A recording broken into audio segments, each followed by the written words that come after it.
नमस्कार, मी रवींद्र वामन प्रभुदेसाई।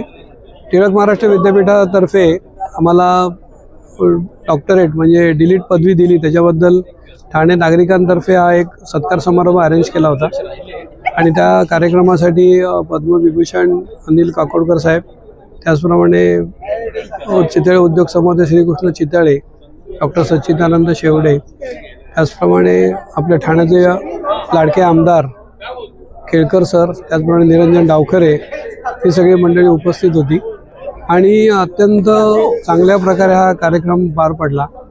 त्याच्यामध्ये सगळे ठाण्याच्या ज्या काही संस्था आपण पितांबरीतर्फे ज्यांना नेहमी मदत करत असतो त्या तर होत्याच, त्याचप्रमाणे राष्ट्रीय स्वयंसेवक संघ असेल, ठाणे जनता सहकारी बँक असेल, वनवासी कल्याण आश्रम असेल, सॅटर्डे क्लब, त्याच्यामुळे ही जे काही अरेंज करणारी जी सगळी होती की सारथीचे अमोल धर्मे होते, त्याचप्रमाणे आपलं कोपनेश्वर न्यासाचे सगळी मंडळी होती, दाते सर होते, त्याच्यामुळे कार्यक्रम खूप छान झाला।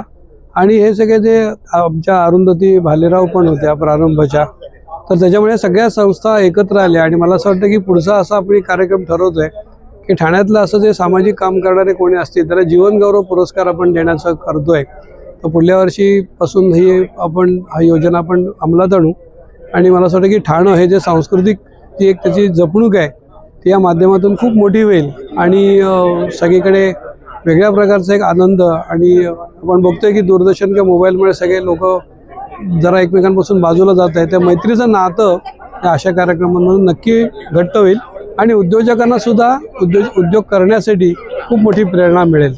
धन्यवाद।